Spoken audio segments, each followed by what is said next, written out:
as you referred to Ken Rosenthal's report about Chris Carter possibly looking at Japan. Boy, if anything this offseason reinforces how important teams are how much importance teams are placing on age and sort of making that kind of judging that balancing act between age and power. It's Chris Carter. Like he's another guy. I take a shot at Chris Carter if I'm a major league team. The hell, if I can get a guy who, even if he drops off and hits 25 bombs for me, I'm still taking a shot at him. I agree. Jeff, I would take a shot at Chris Carter if I'm the Toronto Blue Jays.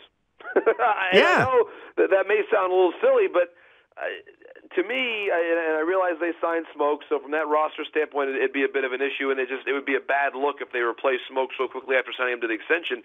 But Carter is someone that at Rogers Center, I believe, would hit 45 home runs. Mm-hmm. And he, to me, his overall profile, he is not the hitter that Encarnacion is. I get it. But in that ballpark, Jeff, and I realize he led the league in strikeouts, but he also led the league in home runs. Right. 41 home runs, and it's February 1st, he doesn't have a job.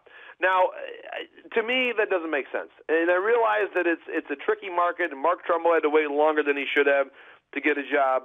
But, my goodness, again, if I'm the Jays, why not? If Carter's getting to the point where he's considering Japan, then he must not be having a lot of really good offers.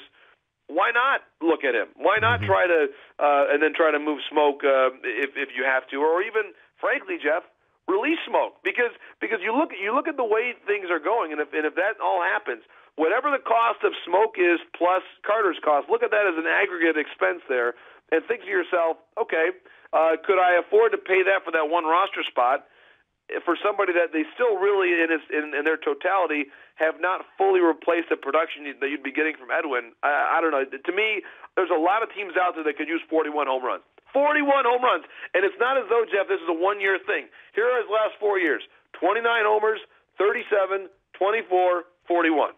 He hits home runs, and he's only 30 years old. He's not an old player. Now, his defense is not good, and certainly defensively, there's no comparison between Smoke and Carter.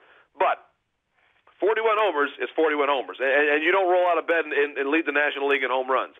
So to me, it's really, I think, a shame that he's still out there, and I think really it's concerning. I think for the game overall, it's not a good look. It's not a good look for someone who leads the league in home runs to not have a job on February 1st. Something seems to not be functioning properly with the open market if that's the case.